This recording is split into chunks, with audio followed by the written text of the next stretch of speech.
Hey, how's it going? It's Rebecca again. Welcome back to my channel, The Lazy Bookworm. I hope you guys have had a good week, and in this video is part 2 of my July reading wrap up, and this is all about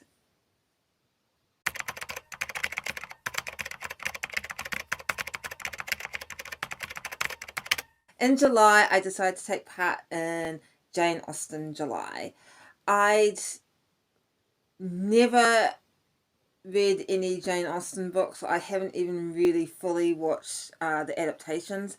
I just was a person that just, the little I saw of Jane Austen, I just couldn't get what she was about. I just didn't click with her. But I always sort of thought, well, before I totally judge her, I should actually at least read her books. And so I thought Jane Austen July would be a good opportunity to actually force myself to do that. So basically this video is just a rundown of all the stuff I read and saw for Jane Austen July. And the prompts, and I think I fulfilled most of the prompts. I don't know if I fulfilled all of them, but I fulfilled most of them. Okay, prompt number 1 was read one of Jane Austen's 6 novels. Okay, she only wrote, I think, 6 novels, but I think she wrote a lot of sort of juvenilia and sort of more maybe like unfinished works, which I'll get onto in a minute. But the novel I read was Pride and Prejudice, probably her most famous novel. Some may consider it her best novel. I honestly can't judge because I've never read any of her other novels. And if you watched my video about sort of my relationship with Jane Austen, you would know that I have a bit of a sort of difficult relationship with this novel. I've never read it before, and I read it in July. Basically, it is just about the Bennet sisters, in particular Elizabeth Bennet, and they are sort of in this kind of sort of village in the south of England, and it's all about the Bennet sisters in particular, like 3 of them sort of coming of age and their relationships with men and the whole dating thing and all that sort of stuff. And obviously, as everyone knows, it's also about the sort of growing relationship from sort of haters to frenemies to friends, then to lovers of Elizabeth Bennet and Mr. Darcy. So basically that's it in a nutshell. I actually enjoyed this. There was some parts of it I actually really enjoyed. Funny enough, I actually enjoyed the first half better than the second half. It's strange. I gotta say, I was surprised. I was really pleasantly surprised by this book. And while I'll have to admit I probably will never read this again, I liked it, but not enough to want to sort of read it again. I am definitely going to try and read some of Jane Austen's other works, like particularly her other 6 novels. So the second prompt is read something else by Jane Austen that is not one of her 6 main novels. And for that I read Lady Susan. Don't know much about Lady Susan. I think it's a sort of, I think it's a juvenilia of hers. I don't know. Correct me if I'm wrong. But it's basically about this woman, Lady Susan, who sort of kind of manipulates and tries to get herself, she's widowed and she tries to get herself married to another man. But also she's also interfering in the marriage prospects of her daughter, Frederica. It's also different because it's written in letter form. It's like a apostrophe. No, I can't pronounce it. Not even going to try. But it's written in letter form, so it's a series of letters from various people to various people. So some were from Lady Susan, some were from like members of her family, I think some were even from her daughter, I think. So that was actually a really interesting format. I'm not sure if I like letter writing novels as a whole. Maybe it's just me. Maybe I think I find them a bit too sort of bitsy, if that makes sense. But I did like the format. I thought it was an interesting sort of format to take.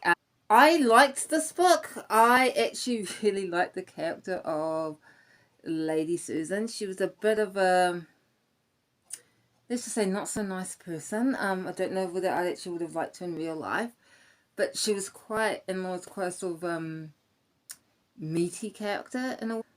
The third prompt is read a non-fiction work about Jane Austen or her time. For this prompt, I read the Jane Austen Remedy by Ruth Wilson. It's not a biography of Jane Austen or anything like that. It's actually about this one woman's kind of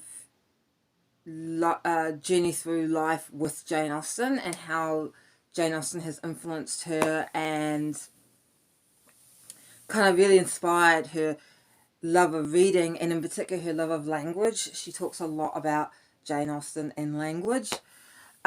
It's a really I found it like I listened it through audiobook, and I found it sort of a real kind of comfort kind of read. Even though I don't get Jane Austen, it was actually really nice to hear someone talk so passionately about Austen and really show how Austen has inspired her. The fourth prompt is read a retelling of a Jane Austen book or a work of historical fiction set in Austen's time. The book I chose was Pride, Prejudice and Other Flavors by Janeaustenjuly Dev, and it's part one of a series called The Rajas. It's basically, it's a modern retelling of I think Pride and Prejudice, and it's about the Rajas, an immigrant family from India who are now settled in San Francisco.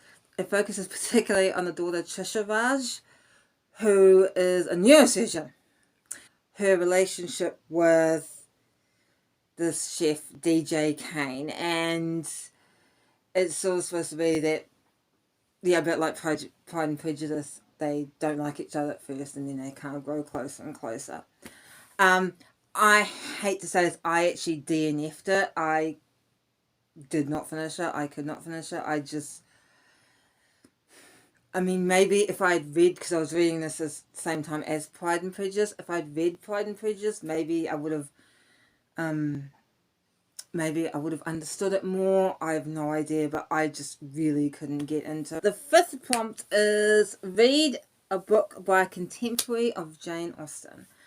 And I had two choices. One, Ivanhoe by Walter Scott, or the other, Frankenstein by Mary Shelley. I hate to say this, I chose Frankenstein merely because it was shorter in length. I had read Frankenstein, oh God, about 10 years ago, and didn't get it. For me, it was about like, it was maybe about like 2.5 stars.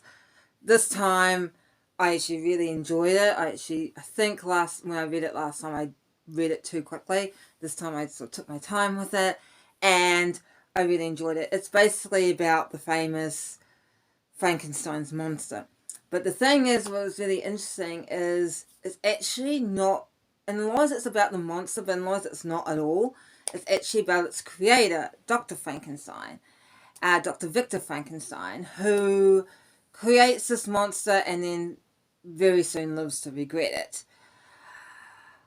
I have very mixed feelings about Dr. Victor Frankenstein. I feel he's somewhat of an idealistic figure, I think, but at the same time I really don't like him because I feel like you created this monster and you basically just freaked out, couldn't handle it, and you took off. It's like, I felt he didn't really fully take responsibility for his creation. The sixth prompt and my last prompt, because The seventh prompt was to watch a modern screen adaptation of a Jane Austen book, and I didn't do that. So I did all the prompts except for the last one.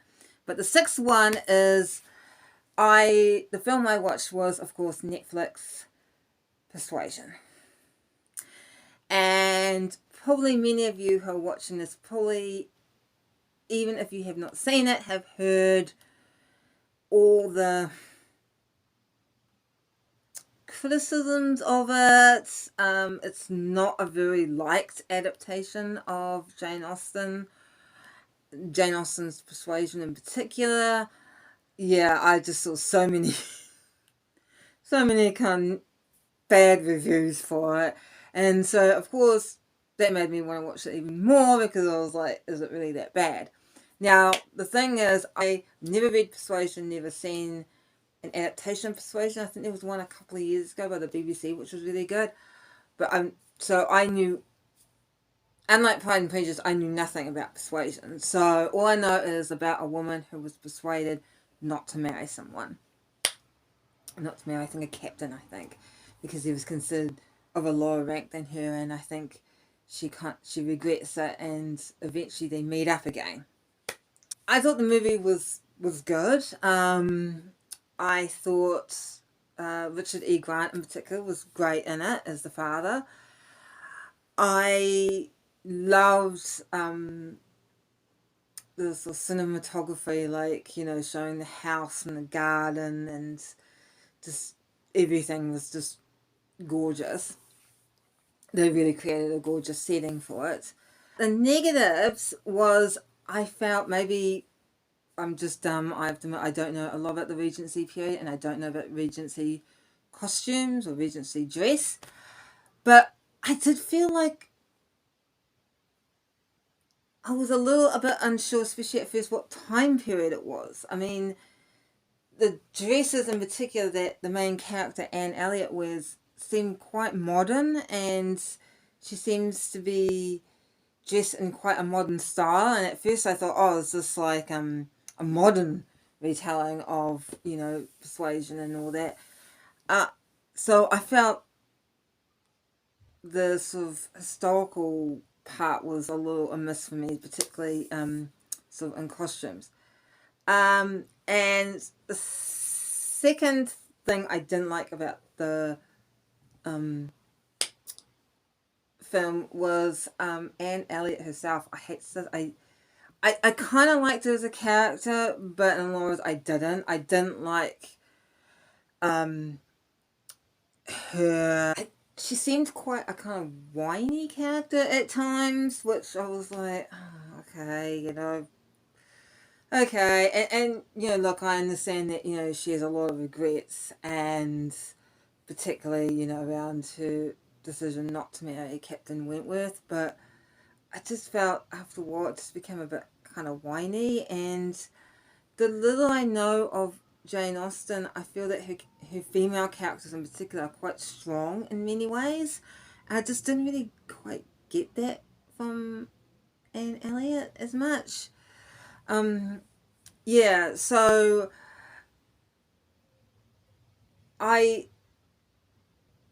I can kind of see why people didn't like the film, but I actually did like the film, so it's sort of weird, but I do understand why people didn't like the film. And so, yeah, that is my Jane Austen July. I feel it was a very good experience. Hopefully I will take part in it next year. And yeah, I may not still be the biggest fan of Jane Austen, but I can kind of, I'm getting there. I don't know if I'll ever be the biggest fan, but she is slowly growing on me, so that's really cool. And so I will see you next week.